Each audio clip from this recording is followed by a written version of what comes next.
Hello everyone, online classes में एक बार फिर से आपका स्वागत है।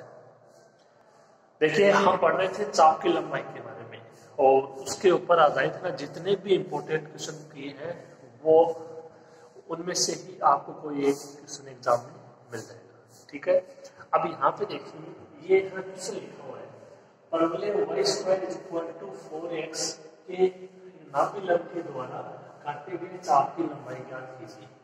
तो ये क्वेश्चन आपको करवा चुके हैं, सेम उसी तरीके से है जो आपको चाप की लंबाई के ऊपर आधारित पहला क्वेश्चन करवाया था, वो इसी तरीके से था। वहां पे जो समीकरण था वो था c² = 4ay और वो कह रहा था कि इसके अंदर शीर्ष से लेकर जो आपका नाभिलंब है उसके जो काट रहा है उसके जो आप एक सिरा है इसका ये नाभिलंब का, वहां तक चाप की लंबाई ज्ञात करनी है। इसमें क्या लिखा है कि नाभिलंब के द्वारा काटे गए चाप की लंबाई ज्ञात करनी है। तो देखो ये हो जाएगा, ये आपका इधर बन जाएगा y² = 4x, ये नाभिलंब के द्वारा हो गया इसका नाभिलंब, इसके द्वारा काटे गए चाप। तो मतलब आपको ये ज्ञात करना है। तो सेम वो उसी की तरीके से है। अभी यहां से देखो, आप dy/dx का मान ज्ञात करोगे या dx/dy का मान ज्ञात करोगे। तो देखो यहां से अपन जो ये समीकरण है y² = 4x, यहां से इसका करते हैं, ये कितना होगा 2y dy/dx, dx के सापेक्ष करते हैं। 4a dy/dx का मान कितना हो जाएगा 4a/2y,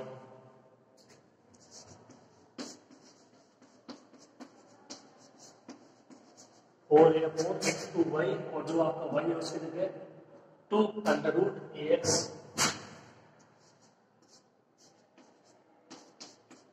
2√ax, यहां से मान कितना आएगा, ये 4 से 4 कैंसिल, a√a ये हो जाएगा √a/x, या यहां से आप dx/dy का भी मान ज्ञात कर सकते हो। ओके, जो आपको ठीक लगे उससे कर लेना, सेम उसी तरीके से इसका प्रोसेस है। ठीक है, ये इसका शीर्ष 0 0। अब आपको इसमें करना क्या है, देखो ये पूरे चाप की लंबाई आपको ज्ञात करनी है इसमें। तो आप एक जो आपके चाप है इसकी लंबाई ज्ञात कर लेंगे और उसको 2 से मल्टीप्लाई कर देंगे, क्योंकि जो आपका वक्र है वो अक्ष के सापेक्ष क्या है, सममित है। ओके, तो आपको एक चाप की लंबाई ज्ञात करनी है, तो आप इसके लिए चाप की लंबाई ज्ञात कर देना, x = 0, x = 2a। ठीक है, ये आपको लिमिट पता है, वहां पे सेम है। यहाँ पे जो होंगे बिंदु का निर्देशांक वो इसके समीकरण को संतुष्ट करने चाहिए। ठीक है, तो ये आप देख लेना, सेम उसी तरीके से है, ये क्वेश्चन हो जाना चाहिए। ओके, तो आप इसकी लैंग्वेज लिख लीजिए, मैं आपको करवा चुका हूँ, थोड़ा सा आपको इसमें परिवर्तन करना है। वहां पे केवल एक चाप की लंबाई याद करनी थी, यहाँ पे आप समझो तो उसके हिसाब से 2 चाप है, एक चाप है लेकिन इसको 2 से मल्टीप्लाई कर देंगे, पूरा आ जाएगा। ओके, तो ये क्वेश्चन आपको करना है, नोट कर लीजिए आप इसे।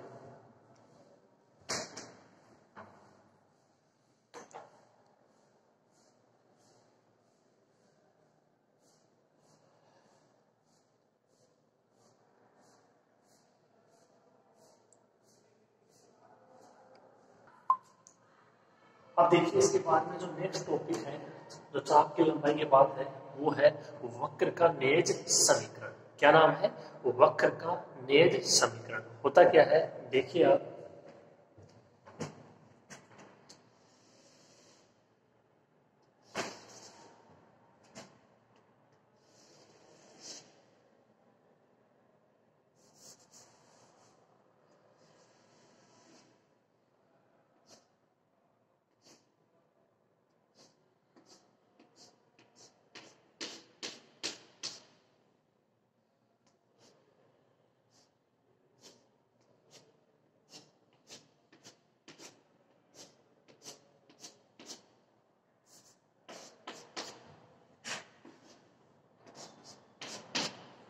ये देखिए आपका कोई है वक्र,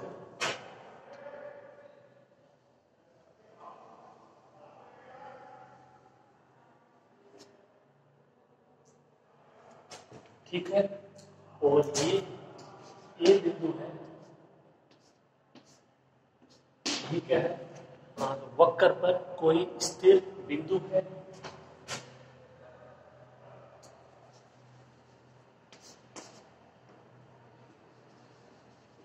ये और कोई बिंदु कहाँ पे स्थित है? ये कोई आपका वक्र है, उस पे स्थित बिंदु है। ए है वो स्थिर बिंदु है और पी है वो चर बिंदु है, मतलब ये परिवर्तित हो सकता है। ठीक है। अब एक देखिए, ये अपन स्पर्शिका खींची है। जो बिंदु ए पर स्पर्शिका, उसको क्या बोलोगे? ये आपका जो वक्र है उसके किसी बिंदु ए पर स्पर्शिका है, और ये स्पर्शिका क्या है? ये अक्ष के समांतर है कि नहीं है? ओके।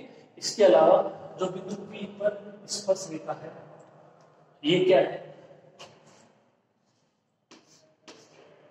तो बिंदु P पर स्पर्शरेखा, बिंदु A पर स्पर्शरेखा जो कि एक्सिस के समांतर है, इनके बीच में कोण कितना है? साई। ये साई है, ये भी कितना होगा?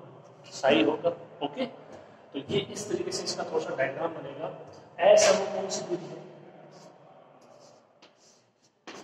एस है वो चाप, जो एपी आपको चाप दिखाई दे रहा है, इसकी दूरी कितनी है? एस है। तो जो एस और साई में संबंध को जो समीकरण बताएगी, ध्यान से सुनना, एस और साई में जो संबंधित समीकरण होगी उसको क्या बोलोगे? नेज समीकरण।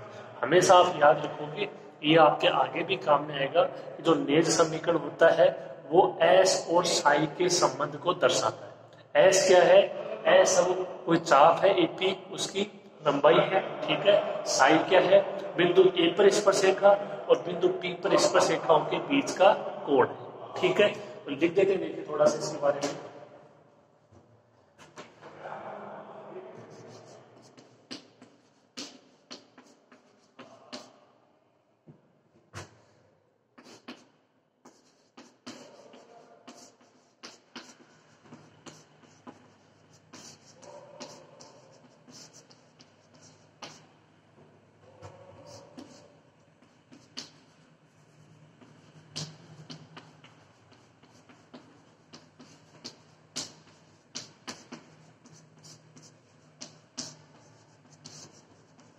तो अपन तो इसको सिंपल लैंग्वेज में लिखने ताकि अपने को समझ में आ जाएगा।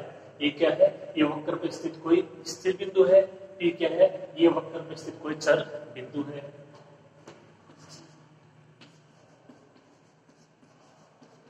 जो चाप एपी है उसका मान कितना है? एस है। ओके। साई क्या है?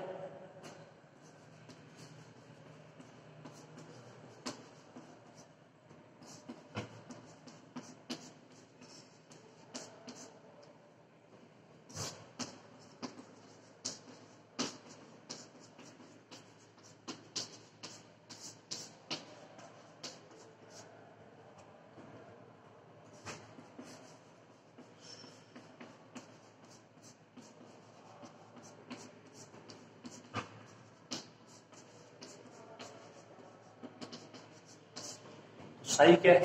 साई वो बिंदु ए पर जो स्पर्शरेखा है, और जो हम बिंदु ए पर स्पर्शरेखा वो और कहाँ है? वो अक्ष के समांतर है। देख लीजिए आप। तथा जो बिंदु पी पर स्पर्शरेखा, इनके बीच का कोण है, कोण साई। अब देख लीजिए, सारी चीजों को अपन ने परिभाषित कर दिया है। तब एस व साई में संबंधित जो समीकरण होगी उसको क्या बोलोगी? वक्र का नेज समीकरण। उम्मीद करता हूं आपको परिभाषा समझ में आ गई होगी।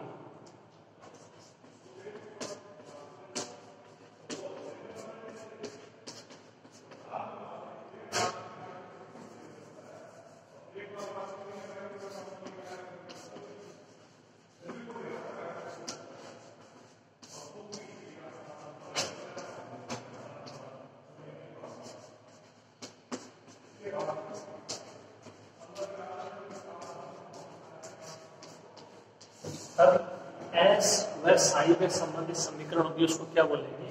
वक्र का नेज समीकरण। तो इसको परिभाषा के तौर पे लिखने की जरूरत नहीं है। आप ये डायग्राम बना लीजिए ऐसे कैसे, और ये लैंग्वेज इसकी ऐसे कैसे लिखिए। ओके। आपको इतना याद रखना है, जो नेज समीकरण होगा वो एस और साई में संबंधित होगा।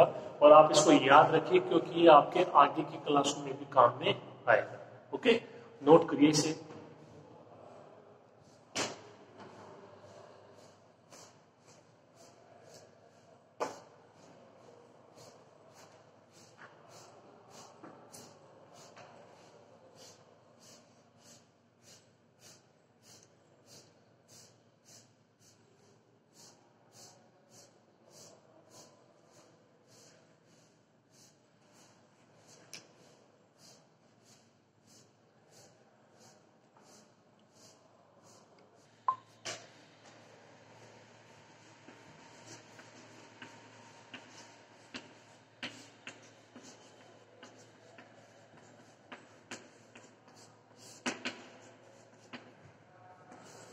अब इसकी नेक्स्ट समीकरण की बात करते हैं। तो पहले कार्तीय निर्देशांकों के लिए x और y के लिए, ओके। तो x और जो y है उसके लिए देखो, आपको मैंने बताया था जब अपने चाप की लंबाई पड़ी थी, अगर आपको याद हो तो टेन साई है वो dy बाई dx, ठीक है।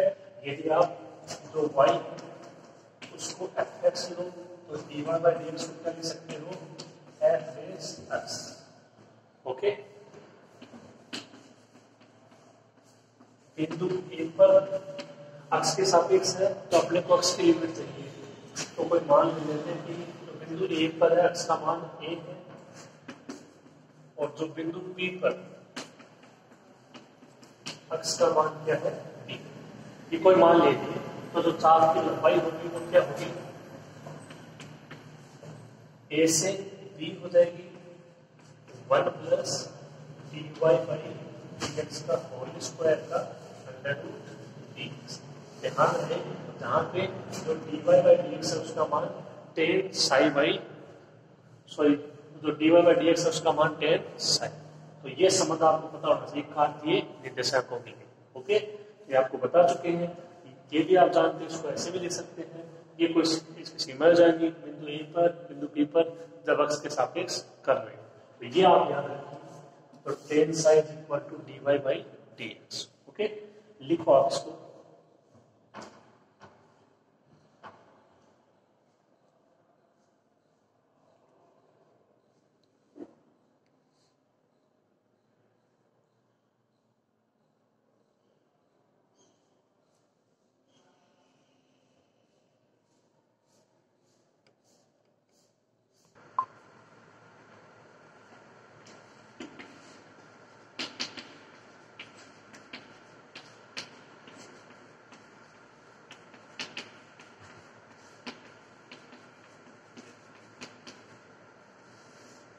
ध्रुवीय निर्देशांकों के लिए, तो ध्रुवीय निर्देशांक आपको पता है कि r और ना थीटा में व्यक्त किए जाते हैं। तो जो समीकरण होगा वो इस तरीके से होगा आपका r is equal to f theta.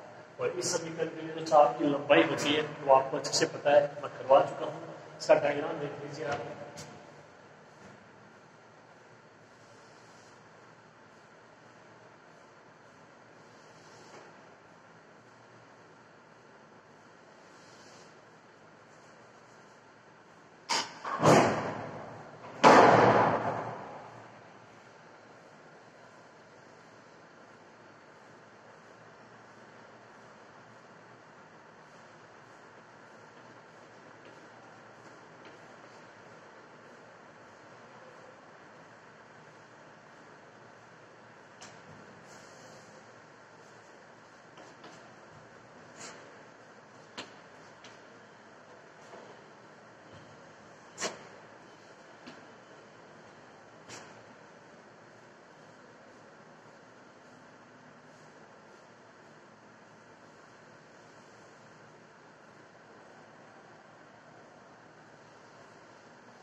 तो जो बिंदु P है उसके निर्देशांक आपके बाद क्या हो जाएंगे, r थीटा हो जाएंगे, ठीक है। तो r वो दूरी हो जाएगी O से P तक की, जिसको ध्रुवांतर रेखा बोलते हैं।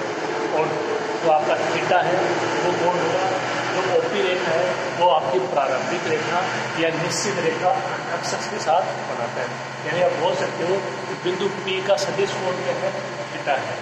जो OP दूरी है उसका मान कितना है, r है। फिर आपका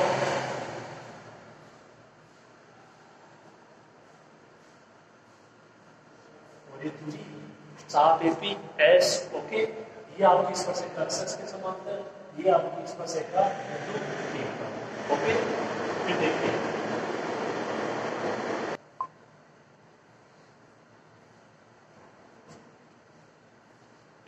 ये आपका कोण फाई, ये साई, ये साई। जहां पे कोण फाई है वो कौन सी चीज को दर्शा रहा है, फाई है वो आपकी ध्रुवांतर रेखा ओपी और जो ये बिंदु पी पर स्पर्श रेखा है इसके बीच का कोण है। ठीक है, अब देखिए इसको लिख देते हैं।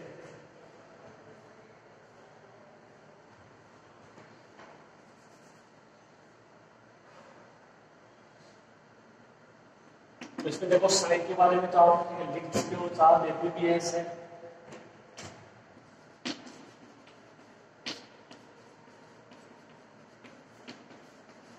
बिंदु पी के ध्रुवीय निर्देशांक क्या है? आर थीटा है, जहां जो ओपी है क्या है? आर एंड बिंदु पी का सदिश कोण क्या है? बिंदु पी का सदिश कोण थीटा है। ठीक है, एक फाई है तो उसके लिए भी बता देते हैं कि फाई क्या है।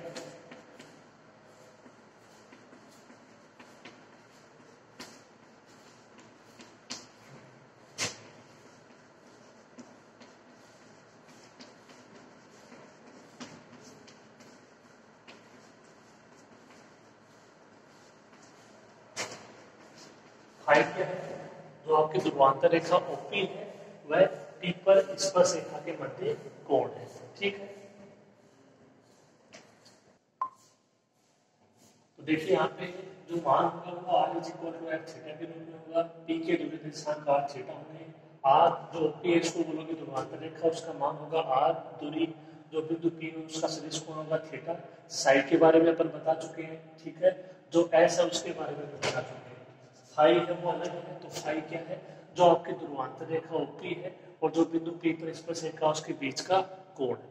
ठीक है, तो इसमें जो नई चीज आई है जो कार्तीय निर्देशांकों में नहीं थी वो एक तो इसके निर्देशांक आर थीटा हो जाएगा एक्स वाई की जगह। ओके, फिर जो कोण फाई है वो आ जाएगा एक। ओके, और जो आर थीटा उनको दर्शा दिया और बाकी सेम टू सेम। अब इसके बाद देखिए जो टेन फाई वो क्या होता है? Are D theta by D are. जहां पे आपको चाप की लंबाई के मान लिखवाए थे उस जो मान अपन ने ज्ञात किए थे चाहे वो कार्तीय निर्देशांकों में ध्रुवीय निर्देशांकों में, वो इन दो मानों की सहायता से ज्ञात किए थे। Tan psi equal to D Y by D X और tan phi equal to R D theta by D are.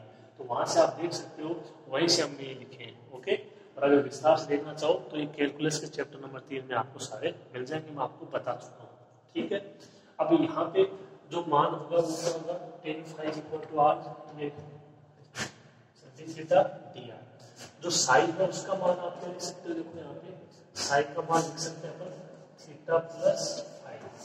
ये आपने छोटी क्लास में मैंने थोड़ा पढ़ी होगी। देखो ये आपका बाह्य कोण है और ये इसके दोनों आंतरिक कोण है। ये आपको त्रिभुज दिखाई दे रहा होगा इस तरीके से, इसका बाह्य कोण है, इसका मान जो अंदर के दोनों कोण है इनके योग के बराबर।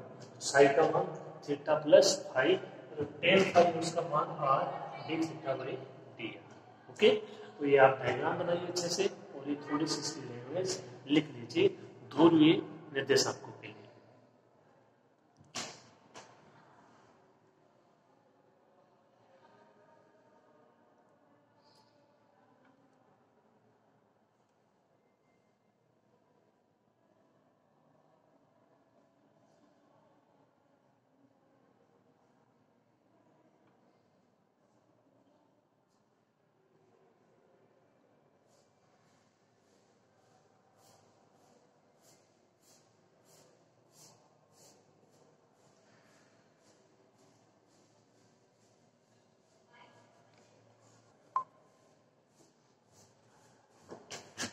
यहाँ से देखिए इसका अवकलन करोगे D R by D theta कितना हो जाएगा? F base theta. ओके, तो देखिए यहाँ से जो टेन फाइव उसका मान कितना आएगा? तो टेन फाइव उसका मान आर का मान एफ थीटा लिख सकते हो आप, और D R by D theta मतलब ये फोन में आ जाएगा एफ बेस थीटा। चाप की लंबाई का मान एस समाकलन। अब जो बिंदु ए है इसे उसका कुल सदिश कोण ले लेते हैं एफ है, और बिंदु पी पर सदिश कोण कितना है? Theta. Formula R square plus D R by D theta का होल स्क्वायर डी थीटा। यहाँ से क्या करेंगे, जो भी आपको दिया जाएगा क्वेश्चन उसमें यहाँ से आर और जो थीटा है उनको हटाएंगे, ठीक है, और जो फाई है उसको भी हटाएंगे, एस और साई में समीकरण लेके आएंगे नए समीकरण के लिए। इसी प्रकार जो अपने कार्य निर्देशांकों के लिखा, वहां से भी जो मान आएंगे एक्स और वाई को उसमें हटाएंगे और मान लेके आएंगे एस और साई में। अपने को ओवरऑल मान ज्ञात करने हैं एस और साई में, चाहे वो मान कार्य निर्देशांकों में दिए गए हो, चाहे वो धुरे निर्देशांकों में दिए गए हो। जो कार्य निर्देशांक है उसके लिए आप याद रखिए tan psi equal to D Y by D X, और जो चाप की लंबाई है उसका फॉर्मूला। ओके, जो इंपॉर्टेंट है वो बता रहा हूँ आपको। और जो धुरे निर्देशांक है उसके लिए एक आप इसको याद रखिए phi equal to psi equal to theta plus phi, जहाँ पे आपको पता होना चाहिए वो साइज क्या है, थीटा क्या है, फाइव क्या है, ये सारी चीजें पता होनी चाहिए, क्योंकि किसी का मान चेंज भी हो सकते हैं, तो यहाँ पे अपने को मान चेंज करने आने चाहिए। इसके अलावा ये और ये चाप की लंबाई का फॉर्मूला आपको पता ही है। ओके, तो ये कुछ कंडीशन है नए समीकरण के लिए, चाहे वो कार्य निर्देशांकों में हो, धुरे निर्देशांकों में हो, ये आपको पता होनी चाहिए। आप इसको और लिख लीजिए ऐसे करके हम क्वेश्चन स्टार्ट करते हैं।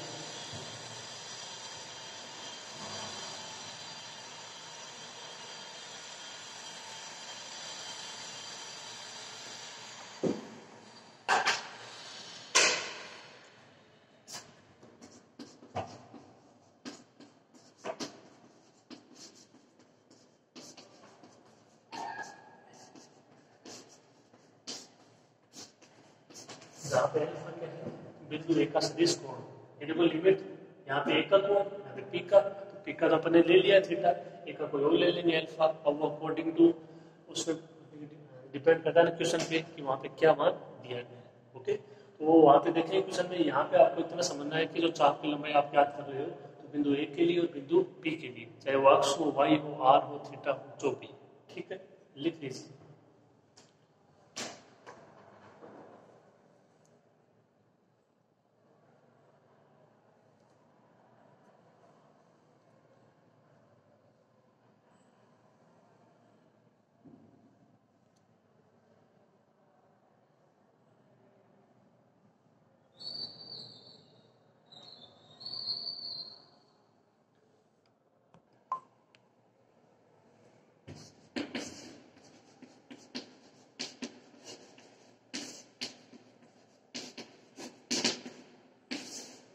अब कार्य निर्देशांक हो गया, देखिए धुरी निर्देशांक हो गया। अब प्राचल, प्राचल मतलब जब अक्ष और वाई है उनका मान है वो किसी अन्य तीसरे पद में दिया गया हो, चाहे वो थीटा हो, टी हो, कुछ भी, जैसे इस प्रकार से हम कर चुके हैं प्रकार।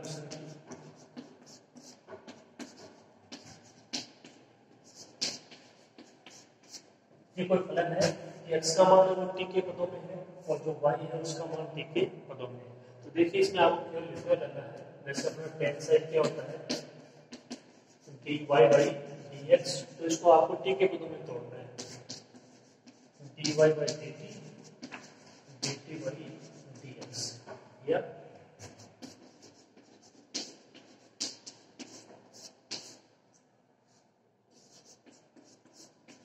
इसको ऐसे भी ले सकते हैं D Y by D T और डी एक्स बाई, इसको हल करोगे वापस ये आएगा। ओके, अब अगर जो D Y by D T इसका टी के सापेक्ष करोगे तो ये साइड डेंसिटी हो जाएगा। साइड डेंसिटी का मतलब क्या, आपको जो भी मान दिया जाता है उसका गुणन कर दीजिए, और क्या इसको एफ डेंसिटी लिख सकते हो आप। तो अपन ने पे लिखा, वहाँ पे भी जो टी है उसकी लिमिट टी1 से टी2 है, तो चाप की लंबाई आपको पता ही क्या हो जाएगा, टी1 से टी2, ये D X by D T का whole square plus D Y by D T का होल स्क्वायर अंडर रूट। ये तो आप पहले से करवा चुके हैं आपकी नंबर। ओके, लिख लीजिए इसको भी।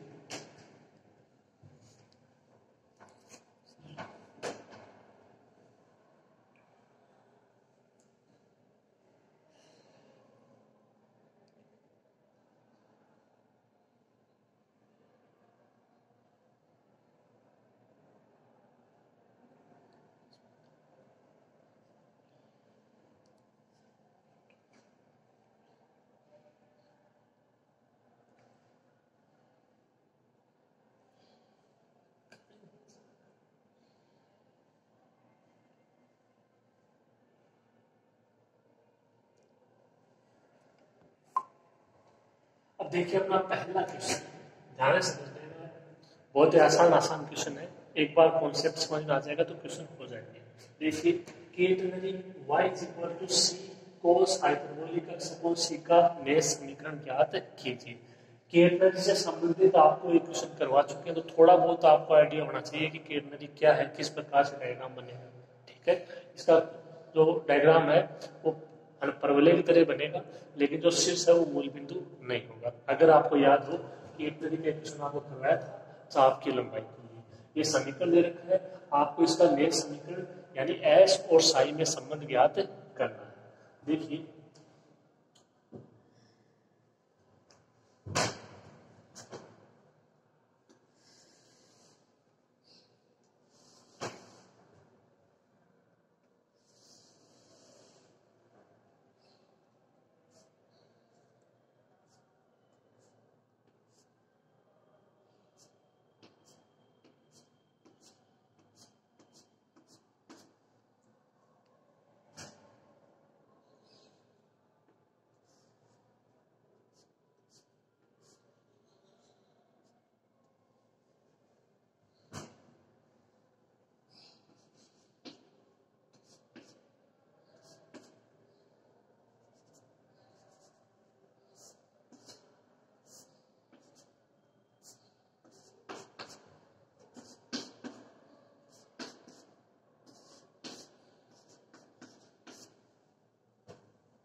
ये इस तरीके से इसका डायग्राम बन जाएगा केटनरी का। या ये बिंदु ए जो कि कहाँ पे स्थित है, ये वाई एक्स पे स्थित है, इसका मतलब यहाँ पे एक्स का मान क्या होगा, 0 होगा। ओके, तो बिंदु पी है उसके निर्देशांक काटे निर्देशांक को एक्स वाई, जो साई कोण है वो क्या है, बिंदु पी पर स्पर्शरेखा और बिंदु ए पर स्पर्शरेखा जो कि एक्स के समांतर उनके बीच कोण है। चाप ए पी है उसका मान एस है, चाप ए पी का मान एस। ठीक है, बस इतना आपको डायग्राम बनाना है और इसकी थोड़ी लैंग्वेज लिख देते हैं। देखिए आप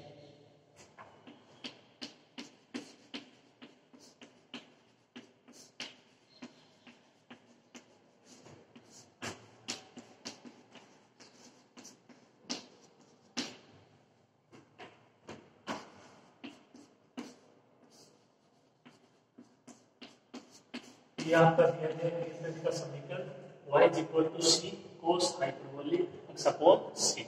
अब थोड़ा से डायग्राम के बारे में थोड़ी लिख देते हैं।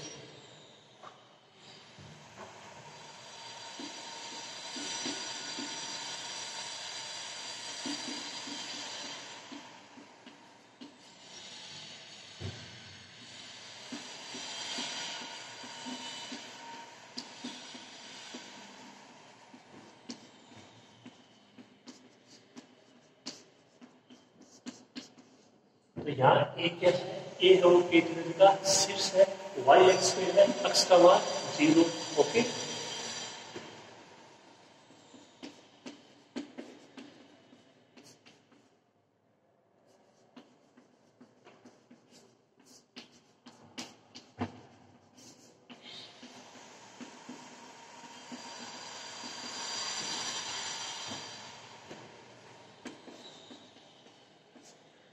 बिंदु पी के बारे में बता देती कि बिंदु पी इसके निर्देशांक बिंदु के साथ है।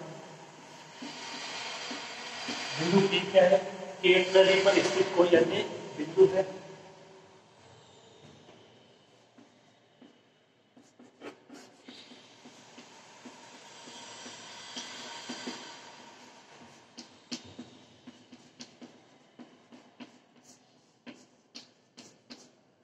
आगे जिस पर खींची गई स्पर्शरेखा यानी बिंदु पी जो पी है उस पर खींची गई स्पर्शरेखा है वो बिंदु ए पर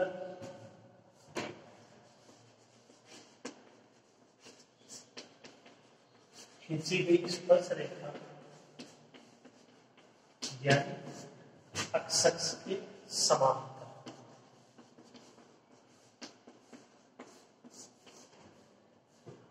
बिंदु P पर खींची गई स्पर्शरेखा बिंदु A पर खींची गई स्पर्शरेखा के साथ साइन कोण बनाएंगे।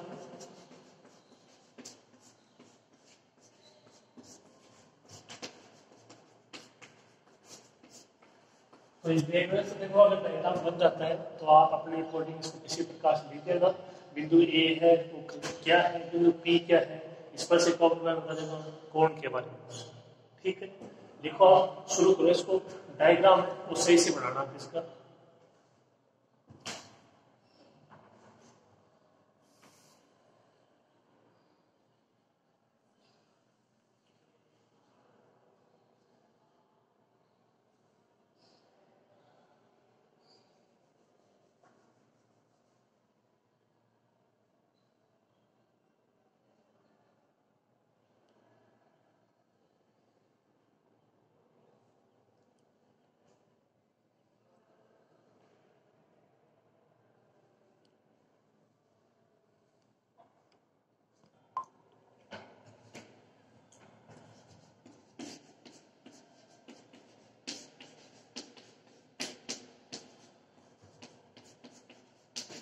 अब यदि चाप एक भी है उसका मान क्या हो, एस हो, तो एस का मान क्या हो जाएगा, देखो समाकलन की लिमिट। अब यहाँ पे तो देख लीजिए x बराबर 0 है और जो बिंदु P पर है उसके अक्ष मान है 1 प्लस dy बाई dx का whole square under root dx। अब s है उसका मान होना चाहिए साइन है, तो यहाँ से x है तो अक्ष का करेंगे विलोपन और मान ज्ञात करेंगे साइन। करेंगे कैसे ये आप ध्यान से समझ लेना। तो dy बाई dx उसका मान अप्लाई करेंगे सबसे पहले कहां से, समीकरण 1 से।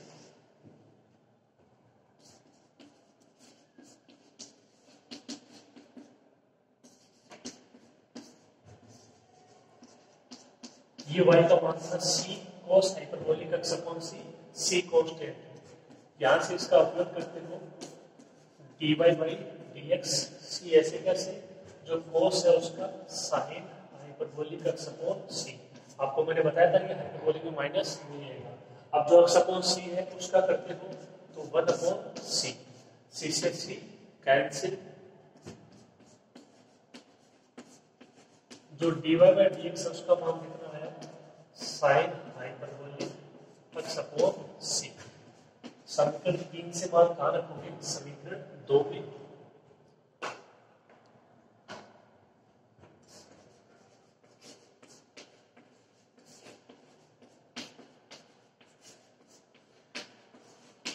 समीकरण 2 व 3 से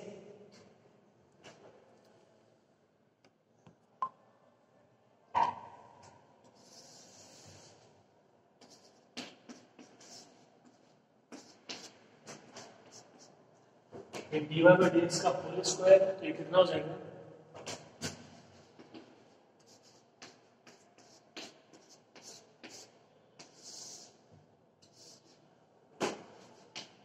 साइन हाइपरबोलिक स्क्वायर अक्ष अपॉन सी। ये आपको फॉर्मूला मैं बता चुका हूं।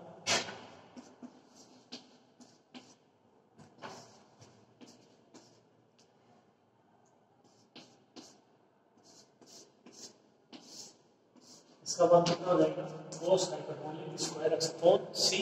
स्क्वायर है 2 अंडर रूट से हट जाएगा,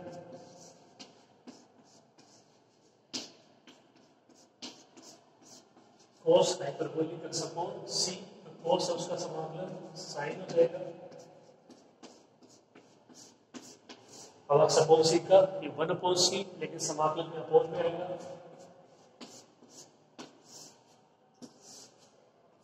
लिमिट 0 से अक्ष। ठीक है, नोट करो।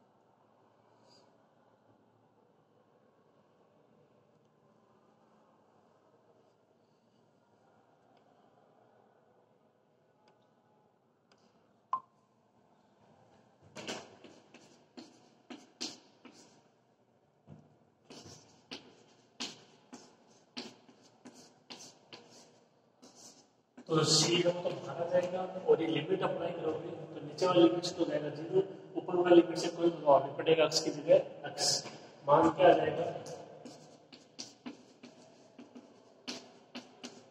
s is equal to c sine hyperbolic x upon c। तो मान है वो x में है और अपने को लेके आना है साइन में। तो अब देखिए क्या करेंगे, समीकरण 3 का यूज करेंगे। देखिए अपने पास मान क्या है, dy बाई dx का मान है और मान कितना है sign hyperbolic x upon c। और हम जानते हैं कि जो टेन साइन है वो क्या होता है dy बाई dx होता है। तो इन दोनों से क्या लिख सकते हैं, जो टेन साइन है उसका मान यहाँ पे क्या हो जाएगा sign hyperbolic x upon c। ये मान यहाँ पे रखते हो तो s का मान c टेन साइन।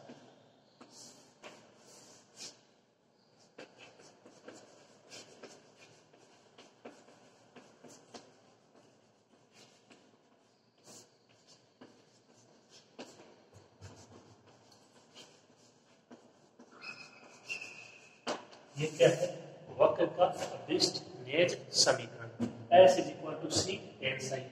मान आया था अपने पास x के पदों में, लेकिन ये अपने पास था dy बाई dx वो टेन साइन, मतलब ये टेन साइन का मान sine hyperbolic x upon c यहाँ पे रखोगे तो s is equal to c tan psi. और ये समीकरण s और साइन में संबंध को दर्शा रहा, आप देख सकते हो। ये क्या बोलोगे इसको वक्र का नेज समीकरण। ओके, आसान सा क्वेश्चन था, इंपॉर्टेंट क्वेश्चन था। उम्मीद करते हैं आपके समझ में आया होगा। आप इसे नोट कीजिए और करते हैं।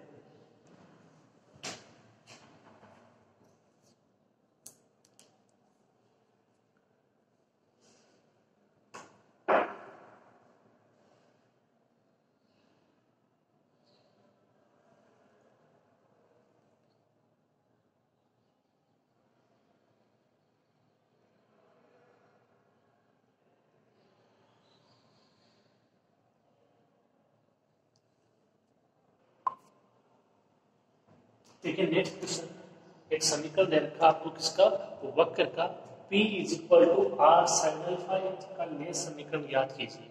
देखो P और R में है तो सबसे पहले आपको ये पहचान होगा कि ये कौन से रूप में है। ये R और है थीटा में नहीं है, ये P और R में है। और इसके लिए मैंने आपको सबसे लास्ट में कंडीशन लिखाई थी चाप की लंबाई, जहाँ पे आपने ज्ञात की है ना पदिक समीकरण के लिए। तो देख लीजिए आप चाप की लंबाई का मान क्या होगा। उसके अलावा एक छोटा सा मान और इसमें यूज में आएगा, उसकी भी चर्चा करेंगे। लेकिन जो इसकी चाप की लंबाई का मान होगा वो क्या होगा, वो पदिक समीकरण से आएगा जब P और R में हो। और वो आपको मैं लिखवा चुका हूँ, तो आप वहां से देखिए कि क्या काम में आएगा। देखिए शुरू करते हैं इसको।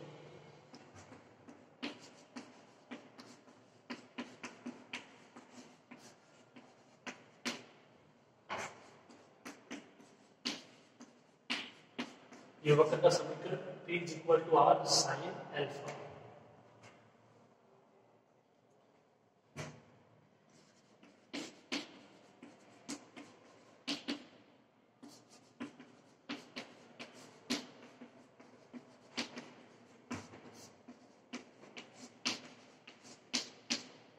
तो देखिए जो ये आपका वक्र है इसका कोई चाप उसकी लंबाई क्या हो s हो, तो s का मान क्या होगा आपको फॉर्मूला पता होना चाहिए।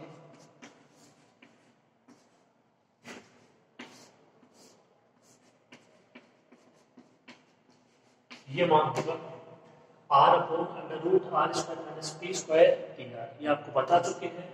ये 0 से r, तो मतलब जो चाप है उसके लिए प्रारंभ में r का मान वो 0 है, बाद में r है। जैसे अभी भी किया, प्रारंभ में जो मान था वो 0 था, बाद में x था। तो जैसे तो बिंदु P होता है उसके निशान x y होते हैं, इसी प्रकार से r थीटा। तो जो x उसकी जगह तो r आ गया, और जो प्रारंभ में जो ये बिंदु है इसके लिए क्या हो जाएगा 0 हो जाएगा, जो कि कहाँ पे स्थित है, ये y एक्स पे स्थित है, या आप ऐसे बोल सकते हो मूल बिंदु पर स्थित है। ठीक है, ये r बराबर 0 और ये बराबर r का मान r ही है इसी बिंदु P के लिए, जिसके निशान क्या है r थीटा। ओके, और ये मान आपको पता होना चाहिए। अब देखिए इसको हल करते हैं, जो P है उसका मान रखते हैं यहाँ पे।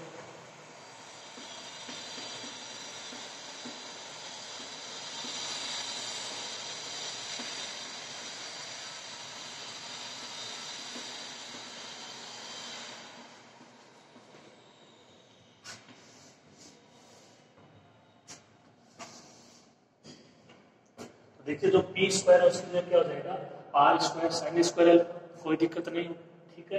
इसको थोड़ा हल करते हैं।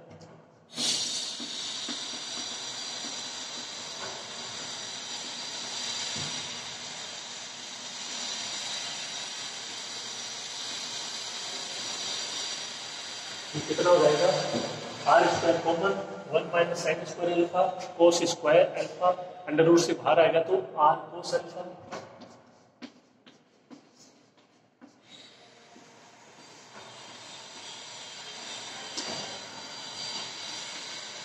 आर से आर कैंसिल,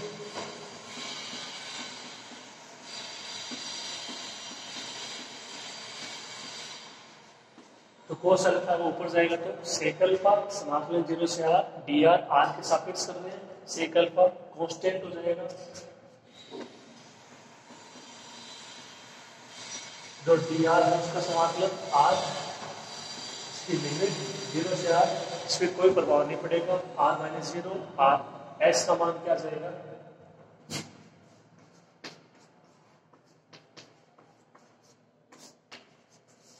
एस का मान आ जाएगा आर सेक अल्फा, समीकरण 2।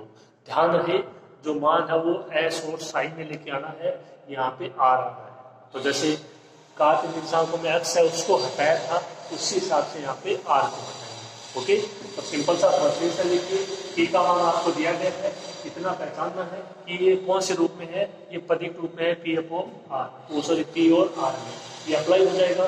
तो जैसे अभी हुआ था उसकी लिमिट थी, कोई दो बिंदु थे आपके ए और पी, उसके लिए 0 से x, तो जो x y है उसकी जगह निर्देशांक r थीटा आ जाएंगे, तो यहाँ आ जाएगा और ये प्रारंभ में 0। ये केवल p का मान रखा है, हल किया है, समाकलन किया है, s का मान आ गया r सेक अल्फा, r के पदों में आया है, r को हटा के साइन के पदों में लेके आना है। ओके, लिखो आप इसको।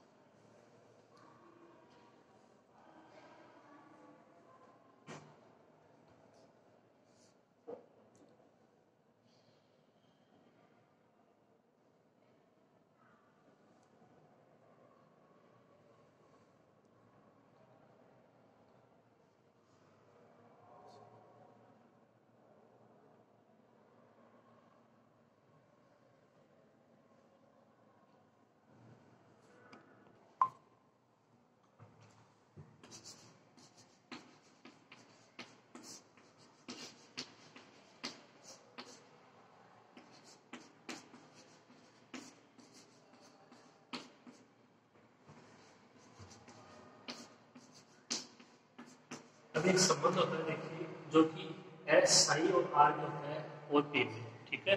जो आपके पदिक समीकरण के निर्देशांक है पी और आर, और एस और साई में संबंध होता है वक्र का त्रिज्या, इसका मान होता है rho is equal to D S upon D psi, इसका मान होता है इसका प्रतीक चिन्ह है, और इनमें संबंध होता है R D R by D P. अब अपने को यहाँ से D R by D P का मान अप्लाई करना है समीकरण 1 से। देखिए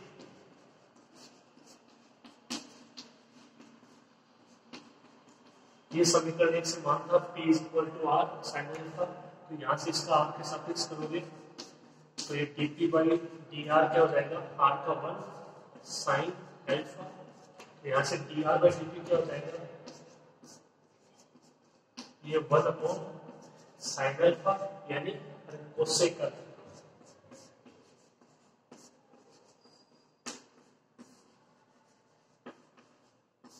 समीकरण 4 से D R by D P का मान रखोगे कहाँ पे समीकरण 3 में,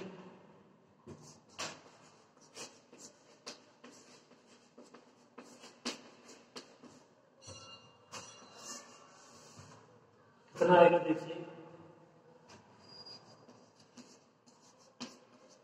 जो आपका D S by D C उसका मान आर और ये D R by D P का मान कोसेक अल्फा,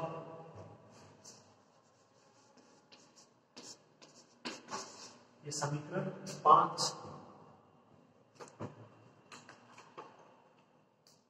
अपने को क्या करना है एस और साइन में संबंध ज्ञात करना है, तो यहां से आर को हटा देंगे। आर को कैसे हटाओगे, ये देखिए अपने पास मान है समीकरण 2 से,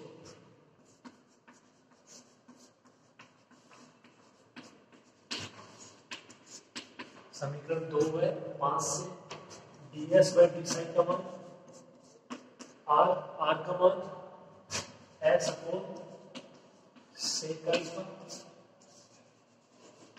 साथ में कोसेक ds है s को इधर ले आइए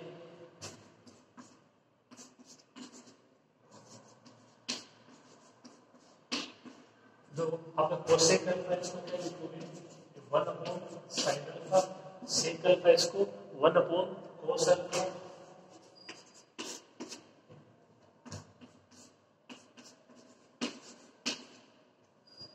ये हो जाएगा यहाँ से 1 अपॉन एस डी एस और cos alpha upon sine alpha ये कोट अल्फा और ये उधर जाएगा तो डी साइन इसका समाकलन कर देते हैं। देखिए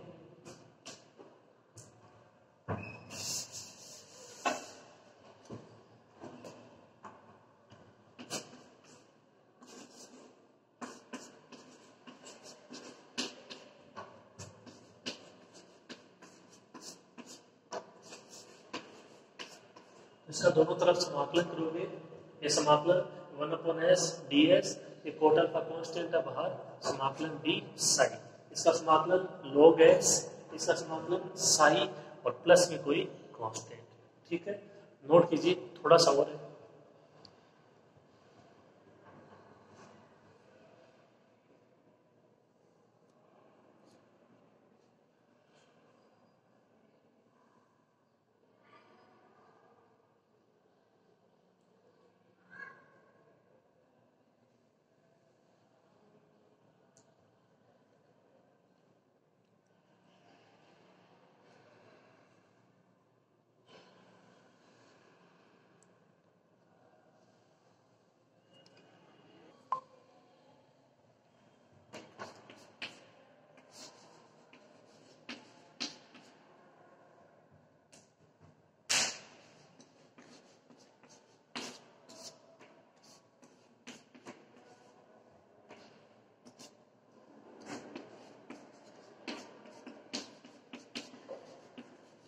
तो आप आसानी से इसका समाकलन कर दोगे log s coat alpha Sai plus कोई कांस्टेंट सी मान ज्ञात करना है s और साई में तो यदि यहाँ से log को हटाना चाहो तो यहाँ पे कांस्टेंट ले सकते हो आप log c1 वो एक ही बात है।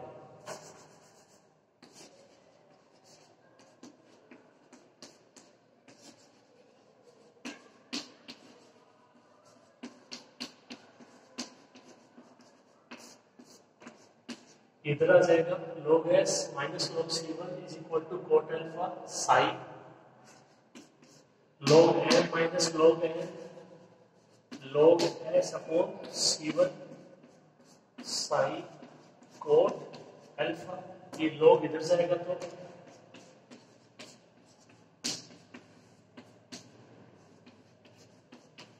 s upon c1 is equal to ये की पावर में हो जाएगा पूरा साइन कोट अल्फा s का मान c1 e की पावर साइन कोट अल्फा ये क्या हो जाएगा s और साइन में संबंध वक्र का नेज समीकरण। ओके तो इस तरीके से आपको करने हैं नेज समीकरण वाले क्वेश्चन s और साइन में आपको संबंध ज्ञात करना है। ठीक है इसे पूरा कर लीजिएगा। आज की क्लास में इतना ही इसके आगे वाली क्लास में और पढ़ेंगे। उम्मीद है आपको अच्छे से समझ में आ गया होगा।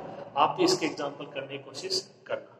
ओके आज के लिए इतना ही मिलते हैं नेक्स्ट क्लास में। धन्यवाद।